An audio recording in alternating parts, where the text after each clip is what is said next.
नमस्कार। मैं डॉक्टर मनीषा चौरडिया, राजकीय स्नातकोत्तर महाविद्यालय प्रतापगढ़ में हिंदी की एसोसिएट प्रोफेसर हूँ। आज हम पद्माकर का प्रकृति चित्रण पढ़ेंगे। काव्य में प्रकृति चित्रण मानवीय चेतना का विस्तार है। प्रकृति और मनुष्य की साझेदारी में ही मानवीय भावनाओं के संसार का विकास और विस्तार हुआ है। रीतिकालीन काव्य में प्रकृति की उपस्थिति पर्याप्त स्थान घेरती है, कहीं आलंबन के रूप में तो कहीं उद्दीपन के रूप में। प्रकृति का प्रयोग इस युग के कविगण करते रहे हैं। ये प्रकृति प्रियता न केवल मनुष्य की सौंदर्य साधना का आधार रही है, बल्कि इसमें प्रकृति के संरक्षण का भाव भी सन्निहित है। पद्माकर के काव्य में प्रकृति के मनोहारी चित्रण है। उनके काव्य में प्रकृति अलंकारगत सत्ता के रूप में भी आती है तो अपने स्वाभाविक अंदाज में भी प्रस्तुत होती है। उद्दीपन के रूप में प्रेम की प्रगाढ़ता और उसकी आसक्ति की प्रकृति किस तरह उकसाने वाली बनती है, इस और पद्माकर ने अपनी कविता में बेहद आकर्षक अवसर निकाले हैं। नायिका के मन में अनुकूल संवेदन जागृत करने के लिए किया गया प्रकृति पर्यवेक्षण कविता की केंद्रीय शक्ति बनकर पद्माकर के यहाँ आता है। नायक नायिका से प्रकृति के साथ हो चलने के लिए कहता है, चालो सुनी चंद मुखी चित्त में सुचेरी करी, तित बन बागन घनेर अली घूमी पड़ी, चाय सो चकोरी नीचकारे चुमी चुमी रहे, कदम अनार आम अनक अशोक थोक, लता नि समेत लोने लोने लगी भूमि रहे, फूली रहे फली रहे, फबी रहे फैली रहे, झपी रहे झली रहे, झुकी रहे झूमी रहे। मिलनोत्कंठा का निसर्ग लोक जैसे इस परिदृश्य में उभर कर आ रहा है। वर्णनात्मकता का समाहार जिन क्रियाओं के माध्यम से किया जा रहा है, वे क्रियाएं अनेक बिंब निर्धारित कर रही है। फूलने में घ्राण बिंब, फलने में स्वाद बिंब, फबने में चक्षु बिंब, छपने में और झलने में ध्वनि बिंब और झूमने में स्पर्श बिंब के परिवसित करने वाले पद्माकर ऐन्द्रियक चेतना को शब्दों के माध्यम से प्रकृति परक संदर्भों में उत्तेजित करने वाले हैं। प्रकृति के यही संवेदन और तन और मन को करने वाले बन जाते हैं। प्रकृति का रंग मनुष्य की देह पर, मन पर छलकने लगता है। इस स्तर पर पद्माकर रंगों, उजासों, अनुप्रासों के कवि हैं। वे ऋतुओं की बदलती दशा के साथ मन और तन की गतियों और उनके प्रकाश विन्यास के कवि हैं। वसंत वर्णन में वे अपनी इसी कवित्व शक्ति का प्रयोग करते हैं। बसंत ऋतु के आगमन ने जिसे संसार को अलग रूप दे दिया है, वे इस बदले रूप रंग की परिगणना करते हुए अपनी वासंतिक अनुभूति को व्यक्त करते हैं।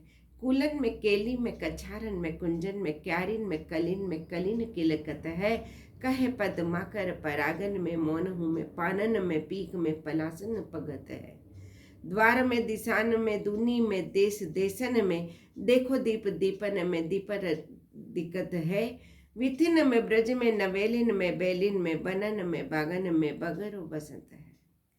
भले ही यह वर्णन प्रधान अभिव्यक्ति हो, किंतु इसकी वर्णनात्मकता के अंतराल में वसंत की विकसित आचरणशीलता का क्रमिक अनुगायन है।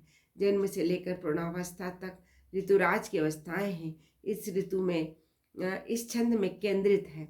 वसंत की किलकारी नदी के किनारों में, विभिन्न क्रीड़ाओं में, कछारों में, कुंजों में, क्यारियों में, पुष्प कलिकाओं में स्पष्ट हो रही है। यह किलकारी चटखारी के कारण सुनी जा सकती है और उसके दुग्ध धवल उजास भी इन सब में दृश्यमान है।